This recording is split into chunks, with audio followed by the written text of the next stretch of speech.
everyone, hello, welcome back to the channel. Today we're going over Abbey Road, the legendary Beatles album. But first, someone was complaining about my hair. In fact, they've been complaining about my hair a lot. I can't do anything about this until the 12th of April. When the 12th of April comes around and non-essential stuff opens again, I can get my hair cut. In fact, I'm booked in. I've paid extra to book in because I hate the way my hair looks at the moment, and I don't need your comment, thank you very much. So just telling someone off.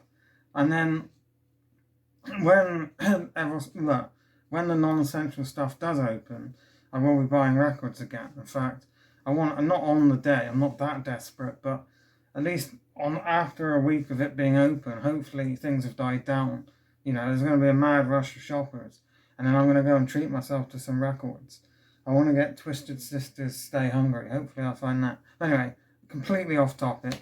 Today we're talking about Abbey Road. So let's get straight into it with the looks.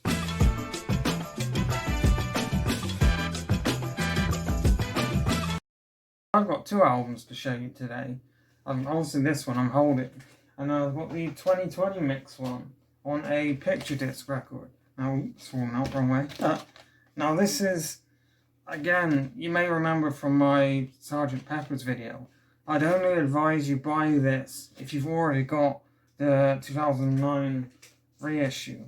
Because this is this has been remastered, so it sounds a bit better, but it's still the original mix. And this is it was reissued in 2009. They all were. Yeah, digital remastered 2009.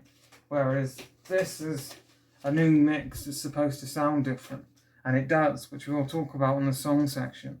But for now, I'll just show you the picture disc. So, lovely in blue, the famous back cover, and then, I mean, it's simple enough, it's a picture disc.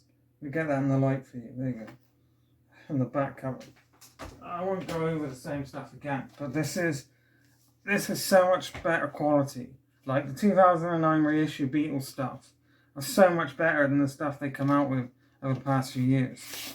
And then the lovely, okay, you can't see it that side, but the lovely Apple logo. Now, originally this album was going to be called Everest, and the Beatles, or at least I believe Paul McCartney wanted to, no, it wasn't Paul, the Beatles wanted to fly to the top of Everest and take a picture of themselves, but laziness sort of prevailed, and Paul McCartney had the idea of going outside and taking a picture of them walking across the sidewalk.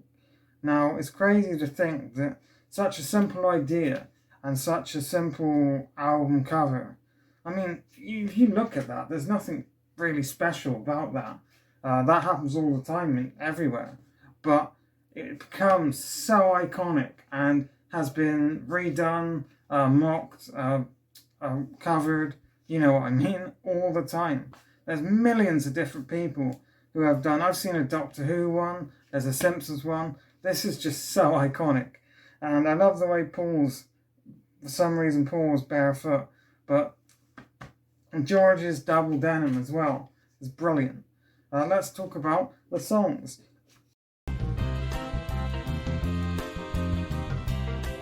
I had someone message me about my posture, which was actually very nice. They weren't trying to mock me or anything. They just said that apparently the video looks better when I'm sat upright and I'm, you know, doing more hand gestures and things like that, it was just nice.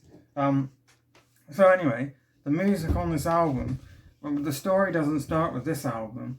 Let's go back to the previous episode. So the White Album's finished, it's released and done, and the Beatles want to take it back to the basics, and they hire out a studio, and the plan is to record themselves. It's like a live studio album, if that makes sense.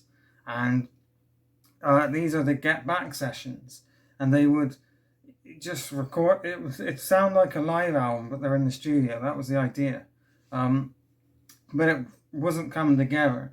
The Beatles were fighting each other. They weren't on the best of terms. It was mostly ego. They were the biggest band ever, you know, and they were each the greatest in what they did. So you can imagine that the ego would fly high for anyone, and it just wasn't coming together. So they just split up for a while, or I think it was a few months, and then they contacted George Martin and said, "Look, we want to give it one last shot with this big, huge album," and that's Abbey Road. That's what they decided to do, and this album is just so iconic, and all the songs are fantastic. So come together,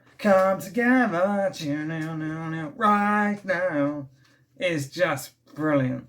Love the infamous guitar riff. I love everything about it. I love the lyrics, and I love the Michael Jackson cover of the song, which I only heard today. I had no idea Michael Jackson covered it, but amazing. Something in the way she was. Fantastic song. George's vocals are amazing, especially when they're paired with Paul's. The harmonies between those two is stunning. And a fun fact is that Frank Sinatra, of big band fame, called the Beatles Something the greatest love song he'd ever heard, which is just brilliant. Maxwell Silverhammer. I love the guitar, I love Paul's vocals, and I love the lyrics about, I believe it's someone going around murdering people, but it's not one of their best songs, I'll be honest with you. And I know I forget how many takes there is. I believe there's over 100 takes of that song, and they were getting really pissed off with Paul because Paul wanted it done properly and wanted it perfect. Oh darling, I can't sing. Just a superb song, and Paul McCartney's vocals are stunning, absolutely brilliant. He really hit the mark, or hit the nail on the head, and I know that while they were recording this album, Paul McCartney would get in the morning before anyone else and record the vocals for Oh Darling, because he wanted it perfect. So he would keep coming in every day and trying to nail it, and he really did. And then the Ringo song, Octopus's Garden, my favourite song on the album, and one of my favourite Beatles songs. I love the groove, I love the guitar, and I love how simple the lyrics are, but it's just so iconic and happy sounding, and I love it. It's so good. And then I Want You, She's So Heavy. The guitar riff, it's just brilliant, and the way it sounds so thick and heavy in the production. George Martin's production is just brilliant. It sounds flawless, absolutely amazing, and I love the way it just cuts off at the end. It's supposed to resemble the fact that the song could go on forever, but obviously it ends. And side 2, Here Comes the Sun, just beautiful, amazing song by George, so iconic, because amazing. You never give me your money. I love the whole melody. That's what it's called. Sun King, amazing. Mean Mr. Mustard, sweet Zen. Polythene Pam, amazing. She came in through the bathroom window. There's a story behind that song. So Paul McCartney would have fans, adoring fans, outside his house, and I believe one day a fan broke in through the bathroom window and stole something. You can fact check me on that, but I swear I read that somewhere.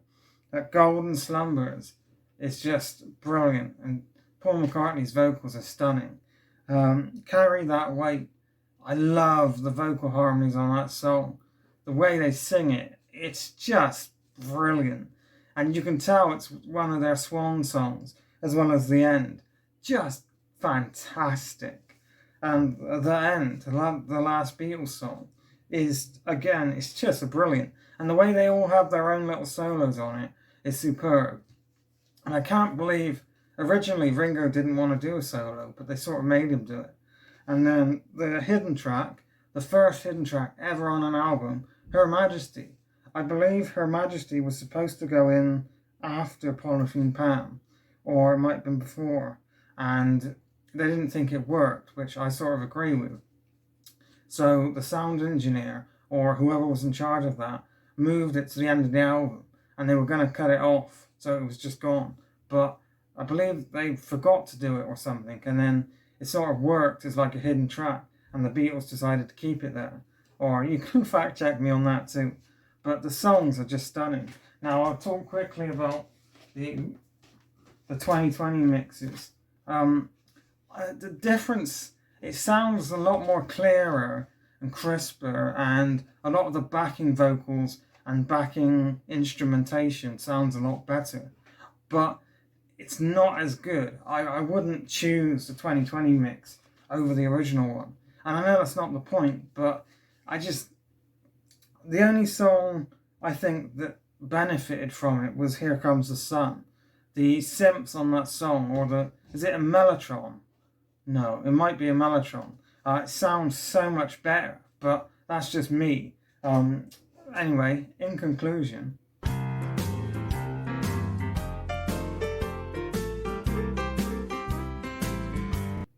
just realised I've been saying 2020 mix or video. It's not. It's the 2019 mix. Because that was the 50th anniversary of Abbey Road. And then 2020 was the 50th anniversary of Let It Be. There's a film coming out by, is it not J.J. Abrams? Oh, what's his name? The guy who did Lord of the Rings. I swear, it's him. And he's going through all the recorded footage for the Let It Be movie. And that was going to be released in conjunction with a 50th anniversary album. But thanks to the pandemic and COVID, it was pushed back. Now I'm going to definitely go to the cinema and see that. I'm really excited. And I will pick up the 50th anniversary, because I'd love to hear new mixes. But I'll probably talk about this in the next video when I review Let It Be, but I really want to get the Let It Be Naked. I won't actually, we'll go into that next video. Abbey Road this time. So Abbey Road is a 10 out of 10. Just perfect. You know, there's nothing bad about this album. It's one of the only albums ever that doesn't have something wrong with it. Even my favourite album, there's some bits that I could point out could have been better. But with this album, it doesn't have, it's just superb. 10 out of 10. So if you like Abbey Road, let me know down below. Thanks for watching. I hope you enjoyed. And I say it every video, but seriously, thanks for watching. These videos are so much fun to film, and it makes me so happy when you guys watch, and it's just brilliant. Thanks for watching. I'll see you again soon.